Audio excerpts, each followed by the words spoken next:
Place de la communication et plus de com présente Portrait de com. Portrait de com. Bienvenue dans Portrait de com, le podcast qui nous éclaire sur les métiers de la communication, du marketing et du digital ici en région Hauts-de-France. J'ai le plaisir d'accueillir Wulfran Brunet. Qui es-tu ? Alors, qui je suis ? Je suis Wulfran Brunet, je suis dirigeant de AnyWord. AnyWord, c'est une agence de traduction. Alors, tout le monde comprend traduction, mais on ne se rend pas toujours compte de la technicité de ce métier-là. En gros, pour résumer, c'est souvent la phrase que je donne, c'est on traduit dans toutes les langues, mais vraiment dans toutes les langues, dans tous les domaines et sur tout type de support. Donc toutes les langues, c'est aussi bien les langues européennes, classiques ou un peu plus exotiques, parce qu'il y a quand même des langues européennes un peu exotiques dont on parle moins souvent. Je pense par exemple au slovène ou au maltais. Des langues africaines, bien entendu, y compris des langues qui sont un peu rares. Je pense notamment au tigrinien, on a fait un sous-titrage pour Arte en tigrinien, Érythrée, Éthiopie, mais d'autres langues aussi, Sonaké, Bambara, donc il y a un certain nombre de langues qui sont assez méconnues.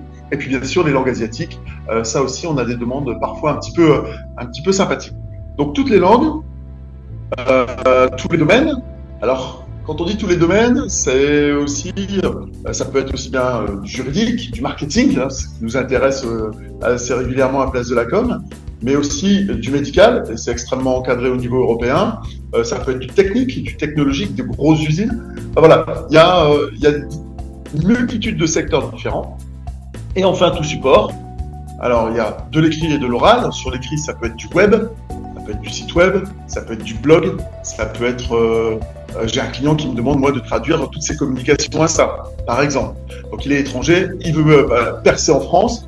Et voilà, on fait ce genre de traduction aussi. Du web, du print, ça peut être des flyers, des brochures, des manuels d'utilisation. Et puis en traduction orale, c'est ce qu'on appelle l'interprétation. Et là, pour le coup, c'est les conférences ou des rendez-vous business. Lorsqu'il y a des négociations dans des domaines un peu touchy, de bien comprendre l'enjeu, les enjeux, et donc de maîtriser parfaitement la conversation. Et donc là, on met à disposition un interprète, quelle que soit la langue, encore une fois, pour permettre et faciliter la communication. Et en fait, tout mon métier tourne autour de ça. C'est toujours faciliter la communication. En général, c'est pour du business. Ça peut être aussi pour du juridique. On ne va pas trop parler des tribunaux, mais globalement, c'est pour du business. Oui, j'allais te poser la question. En tout cas, pour éviter tout misunderstanding, comme on dit en français dans le texte, tout malentendu, en fait, parce que ça peut avoir des conséquences. C'est ça que tu nous dis, Wulfran. Exactement. Après, on peut, on va en parler, je pense, de l'IA à un moment donné, mais c'est exactement ça, c'est le malentendu. La traduction exacte n'existe jamais, et on est toujours à naviguer entre, voilà, une interprétation d'un mot. On est toujours dans ce domaine-là. Alors ça, c'est la partie business, on a bien compris ce que c'était ton job. Perso, comment t'es arrivé à ça ? Et puis, en prenant un peu de hauteur par rapport aux pros qui peuvent nous écouter, on va évidemment venir à l'IA. C'est quoi ton moteur et qu'est-ce qui t'a amené à ça ? Comment es-tu venu à ce métier ? Tu parles d'ailleurs combien de langues, toi, Wulfran ? Moi, j'en parle deux couramment, le français et l'anglais. J'ai des notions en espagnol et il m'arrive de temps en temps de devoir parler espagnol. C'est un peu compliqué pour être tout à fait honnête. Mais c'est largement suffisant. C'est indispensable, mais largement suffisant. J'ai envie de te répondre comment je suis tombé dedans. C'est exactement comme Obélix. Quand j'étais tout petit, j'ai un master en commerce international et j'ai fait un stage dans une agence de traduction. Et puis, je suis resté 7 ans. Et puis ensuite, j'ai fait une autre agence de traduction. J'y suis resté 16 ans. Et depuis 4 ans maintenant, j'ai racheté AnyWord, qui est une agence qui existe depuis 2004, donc depuis plus de 20 ans. Et j'ai repris cette agence qui était à la base basée sur Paris. Je l'ai ramenée ici sur l'île. Et l'idée, voilà, c'est de développer cette entreprise. Donc c'est un petit peu par hasard. Il y avait quand même la notion de langue qui me plaisait beaucoup et la notion de commerce et de relation avec les autres. Et voilà, c'est la combinaison de deux qui font que je suis là aujourd'hui. Tu le disais tout à l'heure, j'imagine que l'arrivée de l'IA, alors c'est une question qu'on pose traditionnellement à tous les invités des portraits de com. Est-ce que tu t'en sers ? Et alors toi, en l'occurrence, tu vas nous répondre, mais Tsunami, révolution, qu'est-ce que tu peux nous dire? Est-ce qu'on est encore dans l'euphorie ou ça commence à déchanter ou il y a des choses intéressantes? Tu peux nous éclairer, uniquement, parce que t'es en avant-garde dans tout ça. Bien sûr. Alors, c'est assez intéressant parce que l'IA est un sujet éminemment présent dans nos quotidiens aujourd'hui. Mais dans la traduction, ça fait très longtemps qu'on essaie de traduire de façon automatisée et des logiciels qui aident à la traduction, ça existe depuis bien avant que moi je commence dans ce métier-là en 99. Donc, mais on se souvient de Google Translate il y a quelques années qui donnait des résultats épouvantables et on s'amusait à s'en moquer. L'IA fait des progrès phénoménaux tous les mois. Tous les mois, ça s'améliore et notre métier est fortement impacté là-dedans. Pour être tout à fait sincère, je connais et autour de moi, il y a de plus en plus de traducteurs qui font des petits boulots à côté maintenant, des agences de traduction qui ferment et je veux dire que notre métier souffre de ça. Ceci étant dit, l'IA, c'est quelque chose que j'ai pris à bras-le-corps au moment du rachat d'Anyword il y a 4 ans et on a décidé d'utiliser l'IA. Donc on utilise l'IA et on vend de l'IA à nos clients. Aujourd'hui, l'IA, c'est 20% de mon chiffre d'affaires. Je vends de la traduction automatique, mais je la vends pas brute telle qu'elle. Nous, derrière, on a des traducteurs qui sont spécifiquement formés pour corriger ce que produit l'IA. Nous, on appelle ça post-édité dans notre métier. Parce que l'IA fait des erreurs qui sont de plus en plus pernicieuses. Avant, c'était des erreurs grossières et on pouvait en rire. Aujourd'hui, elles sont très souvent pernicieuses et le métier de post-éditeur n'est pas le même que le métier de traducteur. Donc, nous, ce que l'on vend, c'est une réponse où on garantit qu'il n'y aura pas d'erreur de traduction. Et on est certifié ISO pour ça. On a une certification, l'ISO 18587, où on a un cadre très précis sur pourquoi on travaille avec l'IA, quel outil on utilise, comment on l'utilise, parce que tous les outils ne se valent pas, tous les outils ne fonctionnent pas dans les mêmes langues, dans les mêmes domaines. Donc notre expertise à nous, c'est de connaître les outils, de savoir quel outil utiliser quand, et toujours révisé et validé par un traducteur qui a cette connaissance. Et d'ailleurs, c'est l'objet de mon post LinkedIn de tous les lundis, ma traduction automatique du lundi, où je mets en avant une traduction automatique ratée, bien sûr qui n'a pas été effectuée par Anyword, ça va de soi. Attends 2 secondes, tu vas trop vite, Vulfran, faut pouvoir te suivre. Moi, j'ai la chance de te lire, donc effectivement, comme ceux qui nous écoutent ou nous regardent aujourd'hui, tous les lundis, tu t'amuses, traduction, trou comme la vérité, et traduction, traduction, enfin bon, bref, ça c'est ton humour grinçant. Attention à vous qui utilisez l'IA pour vos traductions, warning, c'est ça l'idée. Exactement ça, l'IA est un outil extraordinaire et notamment pour la traduction, utilisez-le au quotidien. Enfin, à un moment donné, si vous faites un email en anglais, n'hésitez pas à demander à l'IA de le faire et relisez-le. Mais ne faites pas n'importe quoi et ne lui faites pas confiance. La difficulté de l'IA, et c'est la puissance du cerveau humain et notamment celle du traducteur, sa problématique souvent c'est une problématique de contexte. C'est-à-dire que quand tu vas lui parler de chambre, il va pas faire la différence entre une chambre à coucher et une chambre à air. Et qu'à un moment donné, si tu lui donnes pas suffisamment d'informations ou si dans le texte à traduire il n'y a pas suffisamment de contexte, souvent il va prendre un mot pour un autre. La difficulté est là. Et en langue française, on utilise beaucoup de mots avec des sens, le même mot avec des sens différents en fonction du contexte. Si je te parle d'un port, P-O-R-T, est-ce qu'on parle d'un port USB, d'un port de pêche? Enfin, il y a une multitude de sens sur un seul et même mot. Et la difficulté, elle est vraiment là. Et que l'IA, surtout sur une traduction qui est très courte, est incapable de trouver le bon contexte. Ou va piocher au hasard, et tu peux être sûr qu'à un moment donné, ça va pas le faire. Oui, l'art de la nuance chez l'IA, c'est encore vraiment expérimental. On citait l'art du prompt, on peut se former à ça. Quel conseil tu donnerais justement aux communicants qui t'écoutent pour l'utilisation? Tu as quand même commencé à répondre à cette question, puis après j'irai plus dans tes fiertés. Ça peut être un outil, ça peut être une béquille, mais ça ne fait jamais le travail à la place de... Souvent je prends une autre analogie, une analogie de garagiste. Lorsque tu mets ta voiture chez le garagiste et que tu branches la mallette pour le diagnostic, l'IA va te permettre d'avancer beaucoup plus vite. Elle va te dire, voilà, il y a ça comme panne. Elle a peut-être pas vu toutes les pannes, mais en tout cas, elle ne réparera pas ta voiture à ta place.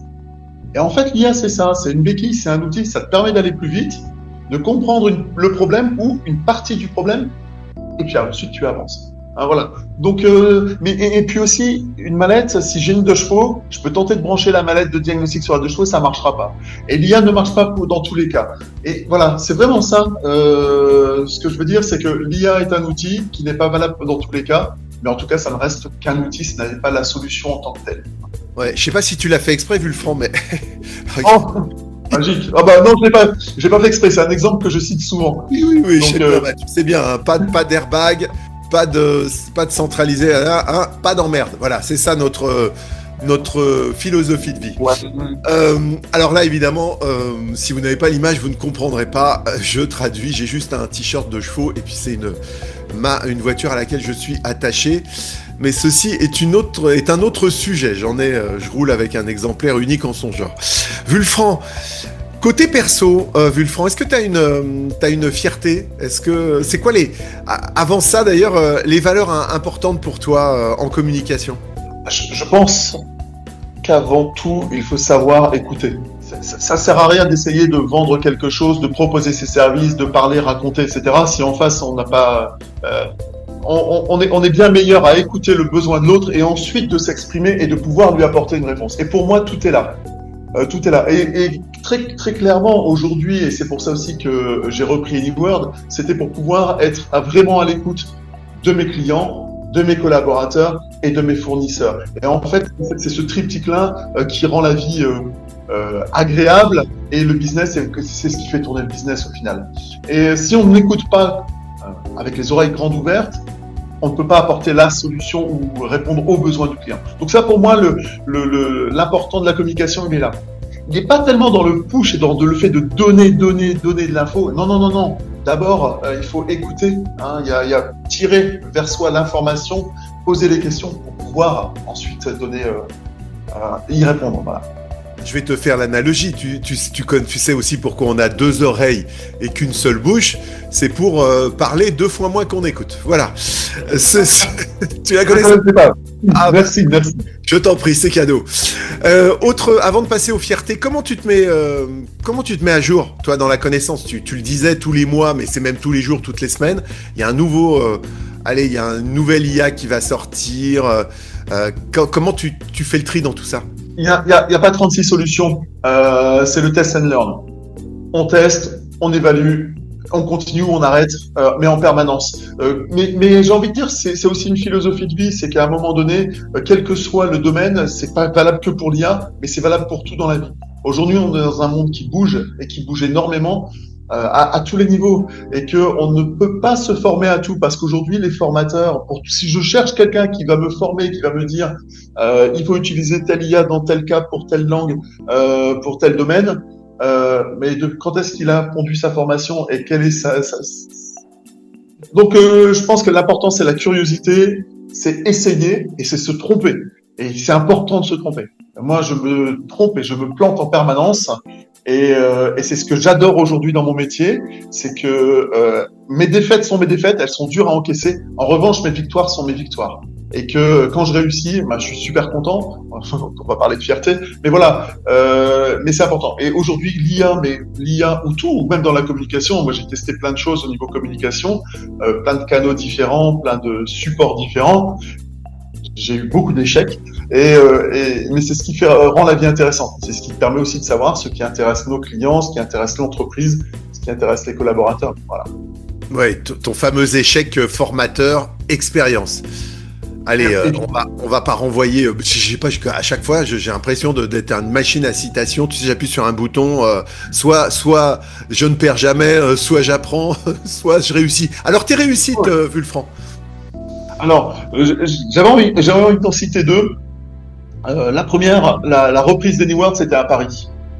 C'était à Paris parce qu'AnyWord est une agence de traduction qui existe depuis très longtemps et qui se portait pas très bien depuis quelques années.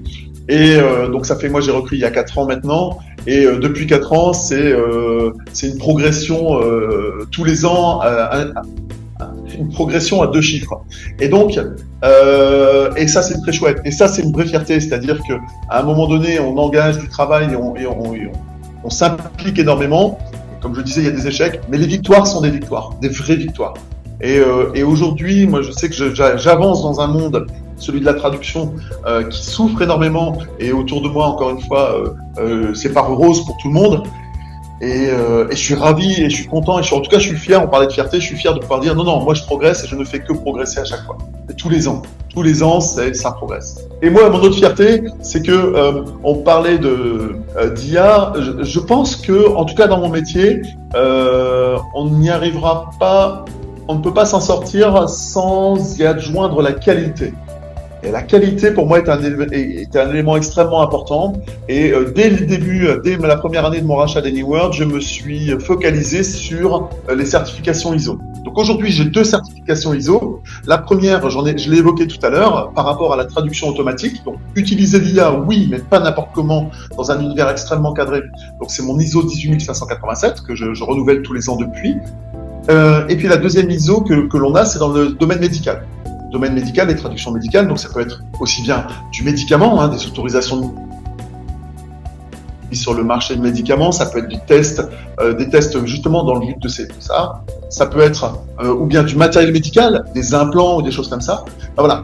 Au niveau européen, c'est extrêmement cadré et il faut être certifié ISO pour ça. Et donc, on a une deuxième certification ISO 17100. Donc voilà, ça c'est aussi une de mes fiertés, c'est ce tampon qualité, mais qui, au final, c'est pas juste un audit une fois par an. C'est un travail au quotidien, une façon de travailler et de produire qui est qui met le standard plus haut que j'utilise l'IA et puis c'est bien. Merci beaucoup Wulfran Brunet, le patron d'AnyWorld. Et puis merci aussi pour tous ces conseils.